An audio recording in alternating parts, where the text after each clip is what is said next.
Those are the 2025 candidates, in my opinion, for profiles in courage. I'm proud to be joined by Carl Speaker Hastie. We've had a robust conversation. First of all, I hosted them at the governor's residence early this morning to make sure they were well fed with New York food, as well as giving them the opportunity to see a home that Franklin Roosevelt once lived in. For inspiration, as I'm inspired every day about knowing who we're fighting for and who we're fighting against. These brave public servants are taking a stand, a strong stand, against a blatant power grab that's happening in their state as we speak. And this will have implications, not just in Texas, but for our entire nation and its future. First of all, by breaking quorum, using a legitimate form of government, correct? We've talked about this. This is not breaking the law. This is a legitimate process that has been used before. By breaking quorum and being here today, these legislators are getting into what John Lewis might call good trouble. Good trouble is the best kind of trouble. You know why? Because now that you have the Attorney General, the Texas Attorney General, who, by the way, is obsessed with going after doctors in our state who are simply providing medication abortion assistance to people who are denied that by their own states. Now he's threatened to arrest each and every one of them if they don't return to Austin.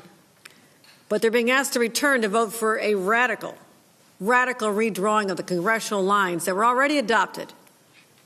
They're being adopted in favor of Republicans. And of course, where did this come from? Well, Donald Trump came up with this scheme, perhaps with some help with AI, I don't know.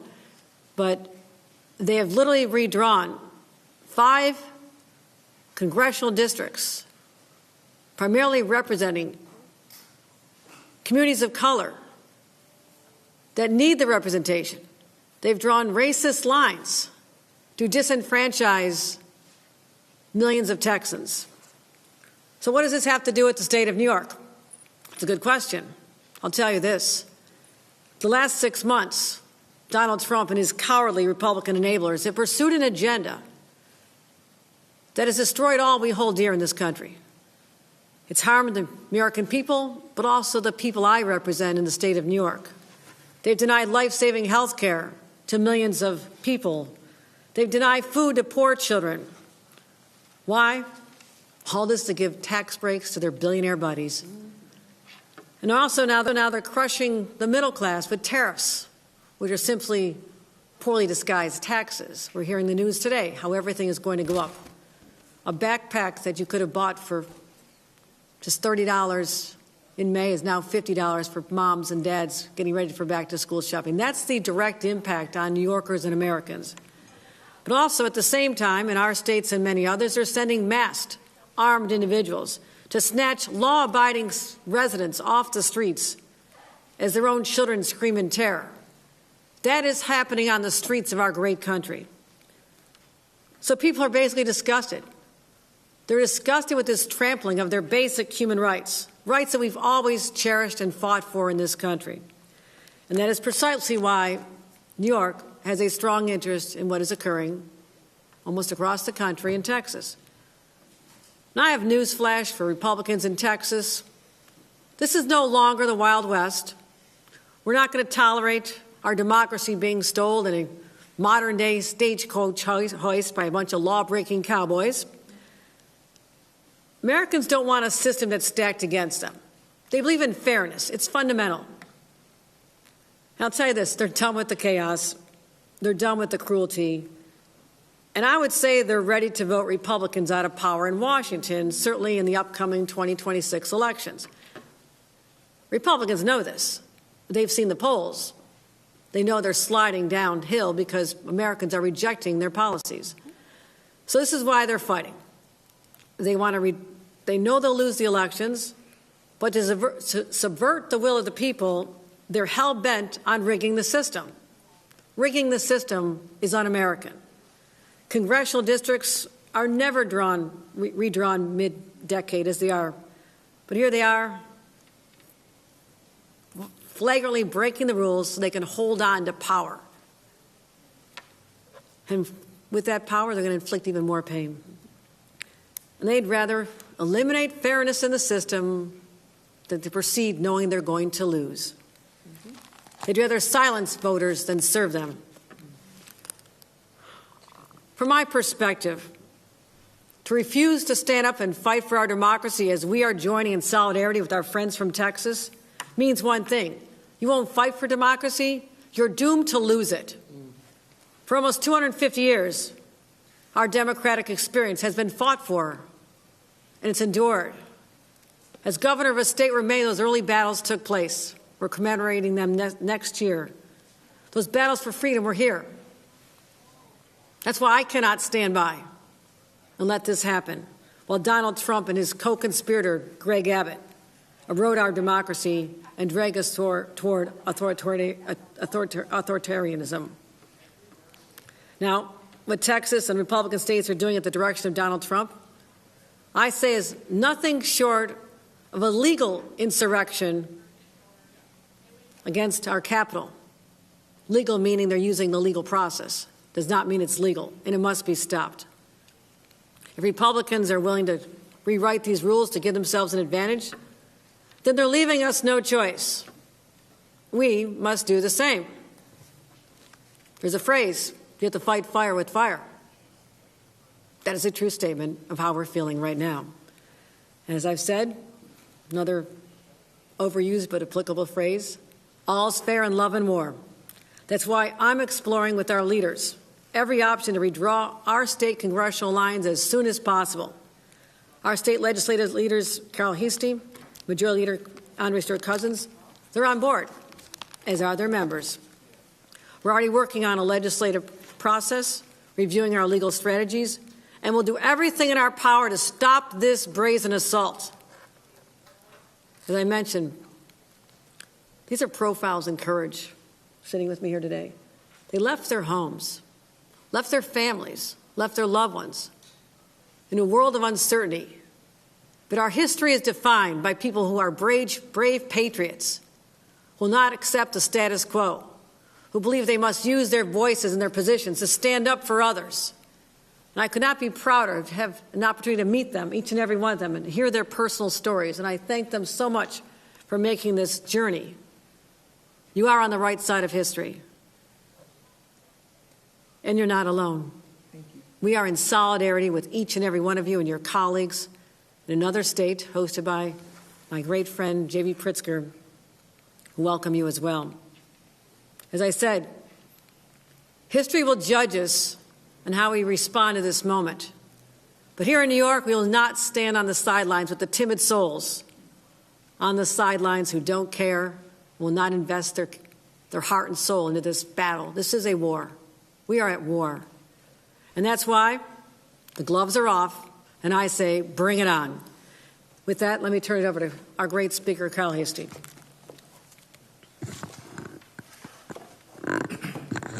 So thank you, Governor, and thank you to our great colleagues from the great state of Texas.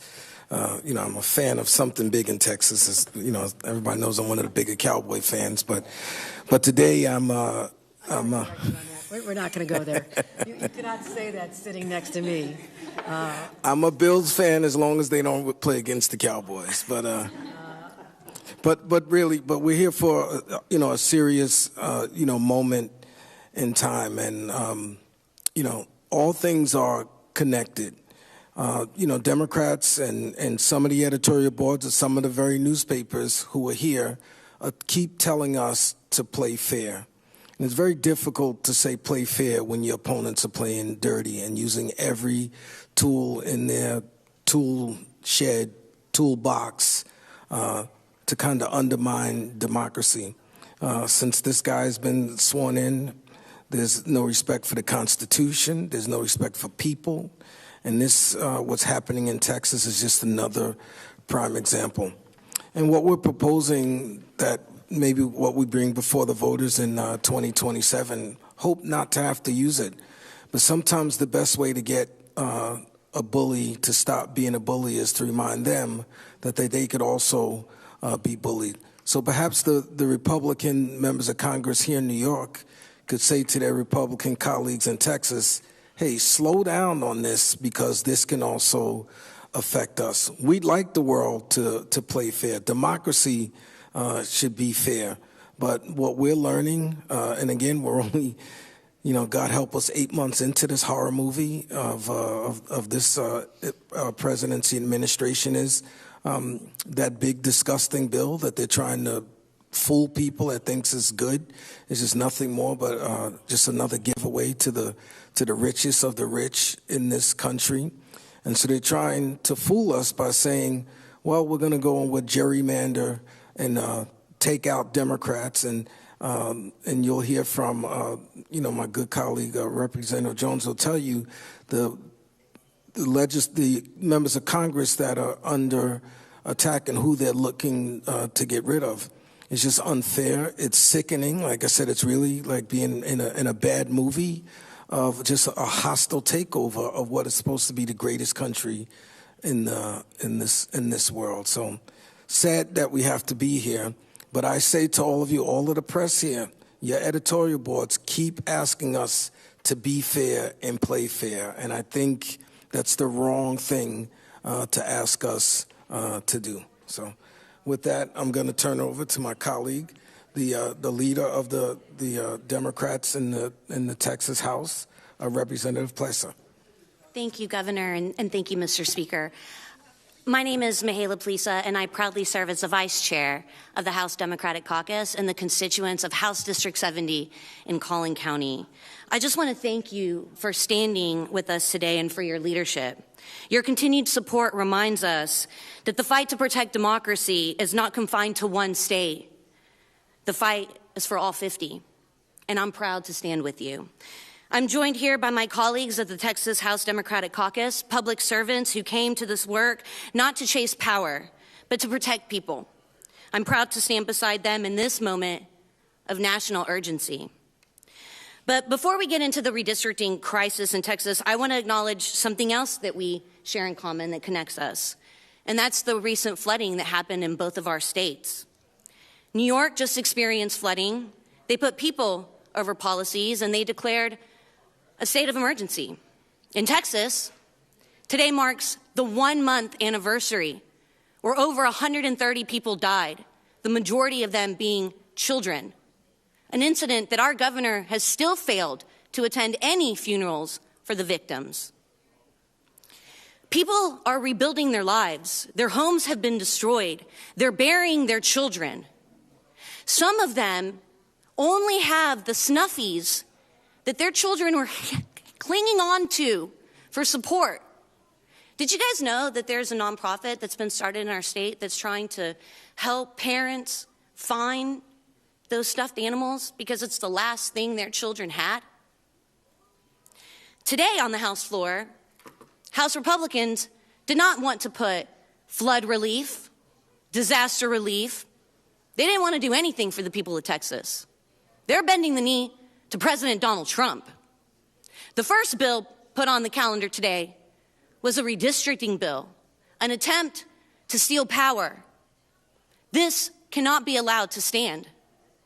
The playing field has changed, not just for Democrats, but all Americans, and it's time to meet them on the new field. Governor Abbott formed a select committee on redistricting. That committee held 9 meetings. We also had a committee on flood relief. That committee only held 2 meetings. That shows you what our governor is focused on, what House Republicans are focused on. It's not the people of Texas. It's the people in power and how to keep that power. I remember when Trump called Georgia. He called the Secretary of State. He told them, I need to just find 11,780 votes. What did Georgia say? No. Well, Donald Trump called our governor, and he said, I just need a small change. I just need you to send me 5 congressional members. And what did our governor say?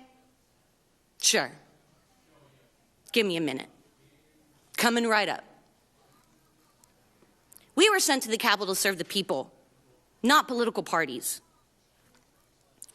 While Texas are waiting for relief, Republican leaders are redrawing maps to silence voters, hijack our democracy. And this doesn't stop with Texas. If Trump and Abbott secede, it will, give them 5 seats. But then, where else do they go? Ohio? Missouri? Any other Republican legislature with Democratic congresspeople? They're on the chopping block too. Is that fair? Is that just? The fight isn't just about lines on a map. It's about lives on the line. That's why we're here. That's why we're fighting. It's about democracy. It affects every single American. We need Democrats across the country in state houses, in Congresses, in communities to say loud and clear, this is not who we are. And this is not what we will accept. This is a rallying cry. This isn't just about the people who voted for us. It's about every American who believes that the power belongs to the people, not one man, not a king. And I will not allow this one man to rewrite the rules of our democracy behind closed doors. This is about representation, about fairness, and about the integrity of our elections. We are not here to resist. We are here to fight. And we are asking for your help in this fight. Thank you so much, Governor. Thank you, Mr. Speaker. Thank you. We'll take questions now from the press. And again, you can hear the depth of passion, how strongly people feel about being on the front line of this fight, even at their own personal cost. And I call on all Americans who love our democracy to stand with the Democrats in Texas at this hour of need. Support them any way you can. And I assure you that the people of the great state of New York will be there with you on the front lines of this war to save all that is great about our country, including its democracy, which has endured for 250 years.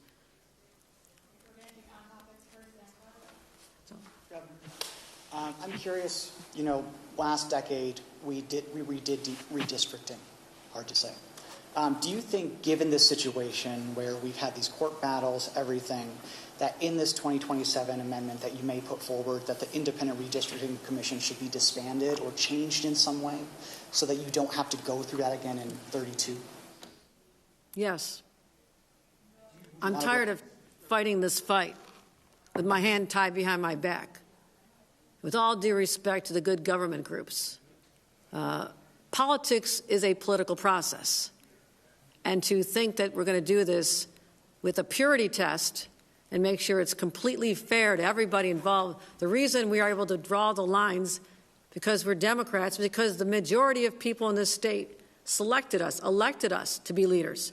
And when we say that we cannot use that power to its fullest, then we're abdicating the responsibility that we all have. Republicans take over the legislature, they can have at it. But until then, we're in charge, and we're sick and tired of being pushed around when other states don't have the same aspirations that we always have had. And I hold those dear. But I cannot ignore that the playing field has changed dramatically. And shame on us if we ignore that fact and cling tight to the vestiges of the past. That era is over. Donald Trump eliminated that forever.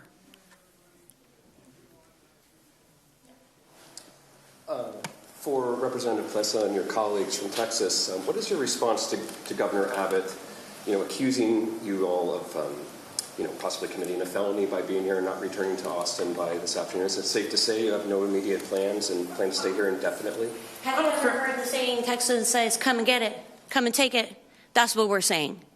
Look, Governor is very good at manipulating the truth, right? And what he's saying is not completely accurate. He knows that we're using a tool that was given to us by the founders of the Texas Constitution. He knows what the rules are. And he's trying to manipulate the situation to make it play in his favor. It's not going to work. The people of Texas know, they've seen this playbook before, and they want fair maps.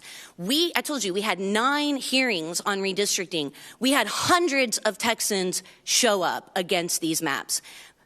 It was a handful of people that testified in favor of these maps. I'm talking about 500 people that showed up on Friday. Texas Republicans didn't give them an access to have their voice heard. They limited debate in those hearings. So what I say to the governor is, You need to have better policies. You're not going to just eliminate 20. I got it. Oh. So let me be clear. I'm a lawyer. A part of my practice is criminal defense work. There is no felony in the Texas Penal Code for what he says. So respectfully, he's making up some shit, okay? He's trying to get sound bites, and he has no legal mechanism. And if he did, subpoenas from Texas don't work in New York, so he gonna come get us how? Subpoenas in Texas don't work in Chicago. He's gonna come get us how? So let me be clear. He's putting up smoke and mirrors, and I'm hopeful that the media doesn't follow that. I will also say this. I was on the redistricting committee. I sat in on the meetings. We had 3 sham hearings with no maps, where people were forced to testify that they were neutral on the maps because of our processes, when actually, I would say about 99.9% of the people were against it. So they set it up. So when the litigation happens, because it's going to happen, trust and believe, right? That there will be testimony saying that everybody was neutral on it, which is, excuse my French, a damn lie. Then, when they got the map on Wednesday, and let me be clear, it was the worst kept secret in Texas. I was on the redistricting committee, and I was wondering in January, why am I on the redistricting committee? I mean, it ain't a redistricting year. And we didn't meet once, right? But this was always the backup plan, always. I sat in on the hearings. It was a joke. The chair of the redistricting committee, Cody Vasut, is a lawyer. In the legislature, he is the expert on points of order. He knows the law. Cody pays attention to detail. During the redistricting committee meetings, well, I hadn't looked at anything. I don't know. I ain't seen no maps. Yeah, whatever you say. So you peeing on me and you telling me it's raining, and you expect me to believe it. Wrong answer. When they finally had the one public hearing with the map, and the secret was out. The stuff is going to get filed on Wednesday, and we're going to have a marathon hearing on Friday, is what they said. The plan was filed on Wednesday, and they had a 10-hour meeting on Friday. And the thing that was the most offensive to me as a person who went to these and asked questions about these, and let me be clear, the districts that are targeted overwhelmingly are black districts, okay? They are pitting Jasmine Crockett against Mark Vesey, and they are pitting Al Green against CD18, where there's a black representative. If you don't know who sat in CD18, I live in CD18, by the way, Barbara Jordan, Mickey Leland, Craig Washington, Sheila Jackson Lee, and Sylvester Turner. So those are the people they're trying to take out. So I'm real upset about it, and my constituents are real upset about it. But it's really interesting that the map person who says that some law firm drafted the maps and he don't know that much about the maps, I felt like I was in a bad edition of an episode of White Man's Burden. For the most part, he told us, grown people speaking to us as if we were kids, said to us, you need to be happy. We didn't have to give you any hearings in the first place, and we know what's best for you. Well, I respectfully submit that they don't know what's best for us. They do not know what's best for us. And let me also be clear. My constituents demanded that I be here. So you think I'm going to listen to Donald Trump and Greg Abbott and Dan Patrick and the Attorney General, who can't treat his wife right and who lies on documentation? So I think he needs to worry about going to jail. But my point is this. We, the Democratic contingent, we are paying attention to what our constituents are demanding of us. They've literally told us, if you don't quorum break, we will primary you. That's how important it is. People wonder, why should New York be concerned about what's going on in Texas? Why should anywhere be concerned with what's going on in Texas? I'm going to tell you why. My grandmother says this: if you allow yourself to be a rug, people will step on you. No one was paying attention to North Carolina in 2024. There were 7 Republican congresspeople. There were 7 Democratic congresspeople. Guess what? The Republicans rigged the game in North Carolina, and they took 3 seats. I'm going to say this one more again. That's Ebonics for those of y'all who don't speak it. They took 3 seats. Congress has a 3 Republican majority. Ding, ding, ding, ding, ding. So we weren't paying attention to what was going on in North Carolina. And look what we have. We got that big, ugly, terrible bill shoved down our throats. So guess what? I was paying attention. Fool me once, shame on you. Fool me twice, shame on me. Texas will not be North Carolina. We will not give him what we need. And we're marching. We ain't fleeing. We're fighting. And we are so incredibly thankful that the governor has hosted us, because we need allies. Governor, is the state expending any resources on housing or feeding or anything for the Texas lawmakers that are here today? I fed them breakfast. Don't know what that costs. If it's a problem, I'll take it out of my pocket. Very delicious. No, they're leaving today. And again, I do believe that there's going to be exorbitant legal expenses for them. It's $500 a day fine that they're already having to deal with. And so, we're looking at mechanisms where I can be supportive on the other side of the equation, not the government side, but the political side, and encourage others to step up and invest in these brave soldiers for our democracy. And then building off Dan's question, voters did approve a clause in the state constitution that prohibits redistricting on the basis that benefits a particular party, a particular candidate. Should that stay, or should that go? We'll be having those conversations about the exact wording. But I think if you ask voters in New York how they feel today versus how they felt back then, there has been a dramatic sea change in response to the onslaught of attacks from their own government in Washington. And they've had it. As I said, they've had it with the chaos, they've had it with the cuts, and they want us as their leaders to stand up for them, and that's exactly what we're going to do.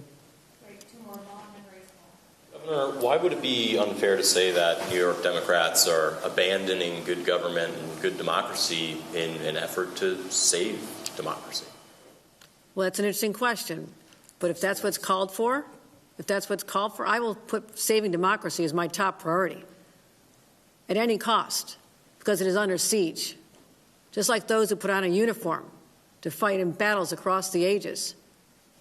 For centuries, we've stood up and fought. Blood has been shed. This is our moment in 2025 to stand up for all that we hold dear and not let it be destroyed by a bunch of renegades in a place called Texas, which I respect these people, but we've had our battles with them, the Attorney General, the Senator. We know who we stand with. We stand with the people of this country. So, if you all are leaving, where are you going next? If you're leaving New York, where are you going? Don't tell them. We have delegations all over the state. We're continuing to meet with Democratic governors. We're continuing to bring coalitions into the fold and educating people as to what's happening and letting them know that the rules have changed. Are you staying in New York, though? Indefinitely? Not all of us. Are you staying past August 19th? Is this an invitation? Are you staying past August 19th? On the advice of counsel. On the advice of counsel, I'm going to advise them not to disclose where they're heading next for obvious reasons. Grace, you had a question? Yeah, well, I was just to say, so two questions. One, both kind of process-oriented. For the Texas representatives, so you plan to be kind of traveling around the country but not necessarily staying in New York for the foreseeable future? Is that correct? Yeah, this is a war. We're building a coalition. I'll just say, we're not going back to Texas right now. That's right. And we're not abandoning our jobs. I represent a Democratic district, and our voices deserve to be heard. I am representing. I am not abandoning my duties. I am doing my job. And Democrats have been shut out of the process over and over and over again, and Democratic voices have a right to be represented. And that's what I'm doing right now. I am representing my constituents, and I am doing my job and not abandoning. Could y'all not ask them, it's like y'all are asking them to give what their game plan and strategy is, and this is very sensitive. So I would ask that y'all allow them and give them the respect to put together their strategy without letting their opponents know what that is. Literally said they're just leaving. They don't You ask where they're going next. But we also have a team. They dispatch us to wherever we go, and we go to save democracy. You said that you're kind of exploring all of the options. what will those look like? What do you see as the options on the table for Democrats in New York State to change our maps? Unlike other states like California and certainly Texas, we do have constraints that were put in place that the only way that we can change the timing on redistricting is to literally amend the New York State Constitution. There's a process involved in that. It requires an affirmative vote for 2 consecutive sessions of the legislature. Right now we're in the 2025-26 session. So a vote in 2025 or 2026 is the first step. 27, 28 is the next session. This could literally go on the ballot in the fall of 27 and be enacted in time for the congressional races in 2028 as well as the presidential. So it is not the timeline that I would have preferred, but it does shave off 4 years from what would other be the process. But we're going to also look at litigation strategies. We're in close conversations about options there. And so I would say this, we're considering all options right now. Great, thank you. All right, thanks, everybody. Mr. Speaker, you earlier said that you're asking editorial boards, I think you said a few moments ago, shouldn't ask you to quote unquote play fair. So just so I have this straight, or just so I'm clear, are you and the governor, are you saying that your plan is to quote unquote not play fair just because in Texas they're not playing fair? Are you concerned about a slippery slope? The point that I'm trying to make is Democratic states have gone to independent redistricting commissions, and they're or say nonpartisan. In politics, there's no such thing as nonpartisan. So all I'm saying is I think it's difficult to ask New York, California, and other Democratic-leaning states to play nonpartisan while the Republicans play very partisan. That's the point I'm making. Are you all staying past August 19th out of Texas? Are you going to remain out of Texas?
the mayor, Gary Cooper.